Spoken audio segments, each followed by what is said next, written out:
Good morning everybody. Next topic जो हमने solid state का करना है that is a calculations involving unit cell dimensions. इसमें आपको प्रीवियस नॉलेज भी आपकी टेस्टिंग होगी और यही एक सबसे इम्पॉर्टेंट टॉपिक है, यही एक सबसे इम्पॉर्टेंट फार्मूला है जिसके बेस पे हमें क्वेश्चंस जो हैं एग्ज़ाम में पूछे जाते हैं, इसी के बेस पर न्यूमेरिकल्स आते हैं। तो हमें पता है, हमने सपोज कर लें कि एज लेंथ कितनी है यूनिट सेल की, दैट इज़ अ ए, ये हम पीछे भी पढ़ के आए हैं। और डेंसिटी जो है किसी भी सॉलिड सब्सटेंस की उसको हम डी से बताते हैं, मोलर मास को हम एम से बताएंगे। और क्यूबिक क्रिस्टल के लिए वॉल्यूम क्या रहता है हमारे पास, that is a length into breadth into height. Length is equal to a, breadth is equal to a, height is equal to a. तो एज लेंथ सभी जगह पर ए है, तो हमें पता है कि वॉल्यूम जो है यूनिट सेल का वो ए क्यूब के इक्वल रहेगा। ये कुछ प्रीवियस नॉलेजेस थी हमारी। अब नेक्स्ट आ जाता है हमारे पास कि मास ऑफ यूनिट सेल, किसी एक यूनिट सेल का मास निकालना हो। सिंपल यूनिट सेल हमारे पास पड़ा है, हम चाहते हैं उसका मास निकालें।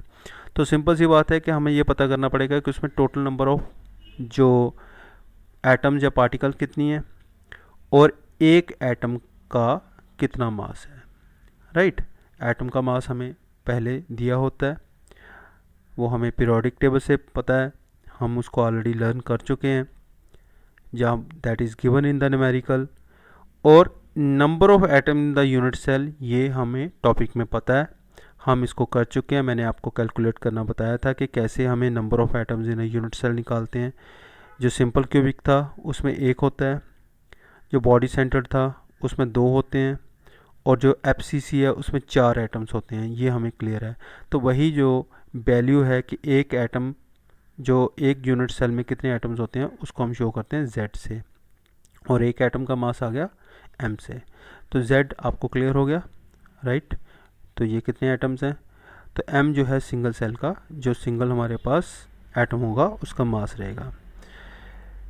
मास of an atom present in the unit cell. अब यूनिट सेल में का जो मास है atom present in the unit cell, उसमें क्या आएंगे, एक एटम का जो मास है that is equal to capital M upon N A. M क्या रहेगा, that is a molar mass, N A क्या रहेगा, Avogadro's number, that is equal to 6.022 into 10⁻23।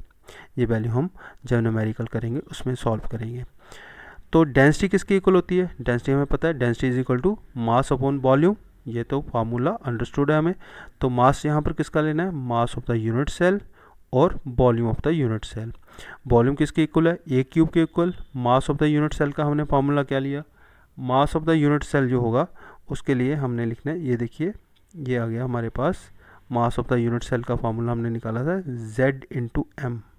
ये mass of the unit cell divided by volume of the unit cell, ये हमारी density आ गई। तो density of the unit cell that is equal to Z into M upon A cube. अब यहाँ तक हमें क्लियर हो गया। अब जो स्मॉल एम है, राइट, जो ये वाली वैल्यू है small M is equal to M upon N A, ये हमने वैल्यू पुट कर दी एम अपॉन एन ए। तो ये हमारे पास इक्वेशन चेंज हो जाएगी। तो यहाँ पर हमने पहले सिंपल डेंसिटी लिखा था, हमने वहाँ पर लिख दिया D is equal to Z into M upon A cube into N A. तो ये यहाँ पर सिर्फ आपको याद रखना है कि ये स्टार्टिंग हमने कहाँ से करनी है, कहाँ पर एंड में सिर्फ वैल्यू पुट करनी है। वैल्यू पुट करने पर हमारे पास फॉर्मूला आएगा D is equal to Z into M upon A cube into N A. यहाँ पर जेड क्या है, सबसे पहले हम यहीं से स्टार्ट करते हैं। डी क्या है, डेंसिटी। जेड क्या है, number of atoms in the each unit cell. M क्या है हमारे पास, एम रहेगा मोलर मास। ए क्यूब क्या है, ए क्यूब रहेगा वॉल्यूम। एन ए क्या है, that is the Avogadro's number, that is 6.022 into 10⁻23। अब इस फार्मूले को अगर हम यूज़ करें तो हमें एक चार क्वांटिटीज़ दी हो तो पांचवी क्वांटिटी जो है हम खुद निकाल सकते हैं। 4 coordinates 4 parameters are known, we can find the fifth one. इसकी हम एग्जांपल यहाँ पर एक न्यूमेरिकल से करेंगे। जैसे यहाँ पर हमारे पास एक न्यूमेरिकल है, x ray diffraction study shows that the copper crystallizes in the FCC. यहाँ से एफसीसी जैसे इन्होंने बोला तो मेरे दिमाग में आ गया एफसीसी का मतलब जेड की वैल्यू क्या आएगी हमारे पास 4, राइट। सबसे पहले आपने इसको पकड़ना है। उसके बाद एज लेंथ कितनी है हमारे पास 3.608 into 10⁻8 centimetre. In a separate experiment copper is determined to have the density भी उन्होंने दे दी हमें। Calculate the atomic mass of the copper, तो हमें m कैलकुलेट करना है। तो हमारे पास फार्मूला क्या रहेगा, फार्मूला मैंने आपको बता दिया था, ये रहेगा formula d is equal to Z into M upon A cube upon N A. तो हमें अब इस फार्मूले को कैसे करना है, यहाँ पर फार्मूला लगाइए, जो जो वैल्यूज़ आपके पास हैं हमें निकालना था m।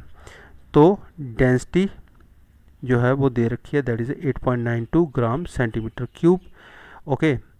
और ए की वैल्यू जो है वो हमें एज लेंथ दे रखी है 3.608 इंटू 10⁻⁸। तो यहाँ पर हमने वैल्यू वाली डेंसिटी की, ये वाली डेंसिटी की वैल्यू ये आई, उसके बाद एन ए की value 6.022 into 10⁻23 atoms mole inverse. और ए क्यूब, ए की वैल्यू कितनी थी, ए की वैल्यू यहाँ पर पुट करके उसको क्यूब दे दिया। और जेड की वैल्यू कितनी थी 4, वो हमने पुट की। अब इसको आप सॉल्व करोगे, it comes to be equal to 63.1 ग्राम।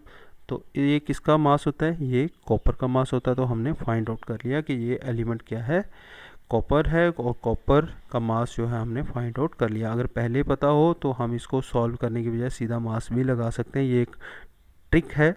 लेकिन इसमें ऐसा है कि कई बार एलिमेंट नहीं दिया होता, तो एलिमेंट आपको नहीं दिया हो तो फिर समझ नहीं आती है। तो सिमिलरली हमारे पास क्यूब सिल्वर जो है वो cubic close packing structure lattice में जो है इसकी स्टडी की हमने। तो इसमें एज लेंथ हमें जो है वो 408.6 पिकोमीटर आ गई। इसकी डेंसिटी कैलकुलेट करनी है, जबकि इसका एटॉमिक मास हमें दे रखा है, राइट, क्योंकि क्यूबिक क्लोज पैक्ड है, ठीक है। क्यूबिक क्लोज पैक्ड हमने क्या किया, CCP is FCC, face centred cubic है। तो फेस सेंटर्ड क्यूबिक के लिए Z की वैल्यू कितनी आती थी 4, ये हमें क्लियर हो गया। सिल्वर का मोलर मास कितना है 107.9 ग्राम मोल इनवर्ट्स। तो हम इसको किस में कन्वर्ट कर लेंगे, किलोग्राम में। एज लेंथ जो है वो हमारे पास है picometre, right. Pico 1 pico is equal to 10⁻12, ये आपने +1 में पढ़ा है। तो इसको लिखेंगे 408.6 इंटू 10⁻- मीटर हमारे पास आ गया। सारे यूनिट हमने SI में ले लिए, डेंसिटी का फार्मूला लगाया, वैल्यू पुट की, ठीक है। Z की वैल्यू 4, M की वैल्यू हमें दी रखी है, that is equal to 107.9 into 10⁻3, ये हमने वैल्यू पुट की। A की वैल्यू जहाँ पर पुट की हमने, राइट, इसको क्यूब लगाया, और साथ में हमने Na की वैल्यू पुट की। तो इसको सारा कुछ सॉल्व करने के बाद हमारे पास आएगा 1, that is equal to 10.5 gram centimetre cube. तो ये इसकी डेंसिटी आ गई। तो ऐसे हम डेंसिटी वाली न्यूमेरिकल जो हैं उनको सॉल्व करेंगे। तो इसके बाद ये हमारे पास एक्सरसाइज है। तो एक्सरसाइज में वही क्वेश्चंस हैं जो हमने टॉपिक पढ़े हैं। तो इस एक्सरसाइज के क्वेश्चन आप सॉल्व करिए, फिर भी अगर कोई प्रॉब्लम आती है विल सॉल्व इट टुगेदर। तो नेक्स्ट कॉन्सेप्ट जो है हम इसमें वो करेंगे, that is the imperfection in solid, that will be done by tomorrow. फिर भी आपको कोई डाउट है, keep watching my channel, keep subscribing, that is the science gurus. Have a nice day, thank